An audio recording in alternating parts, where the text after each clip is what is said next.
لله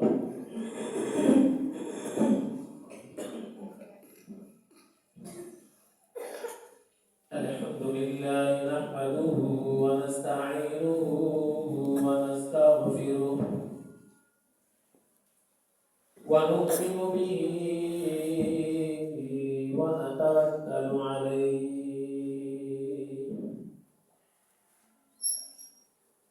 ونعوذ بالله من شرور أنفسنا ومن سيئات أعمالنا من يهده الله فلا مضل له ومن يضلله فلا هادي له ونشهد أن لا إله إلا الله وحده لا شريك له ونشهد أن سيدنا ومولانا محمدا عبده ورسوله قال الله تبارك وتعالى في القرآن المجيد والفرقان الحميد أعوذ بالله من الشيطان الرجيم بسم الله الرحمن الرحيم إن الدين عند الله الإسلام وقال تعالى في مقام آخر لقد كان لكم في رسول الله أسوة حسنة وقال النبي صلى الله تعالى عليه وآله وسلم إنما بعثت معلما أو كما قال عليه الصلاة والسلام صدق الله العظيم وصدق رسوله النبي الكريم رب اشرح لي صدري ويسر لي أمري واحلل عقدة من لساني يفقهوا قولي رب زدني علما رب زدني علما رب زدني علما قالوا سبحانك لا علم لنا إلا ما علمتنا إنك أنت العليم الحكيم اللهم صل على محمد وعلى آل محمد كما صليت على إبراهيم وعلى آل إبراهيم إنك حميد مجيد اللهم بارك على محمد وعلى آل محمد كما باركت على إبراهيم وعلى آل إبراهيم إنك حميد مجيد من هذه الاحترام مكرم معظم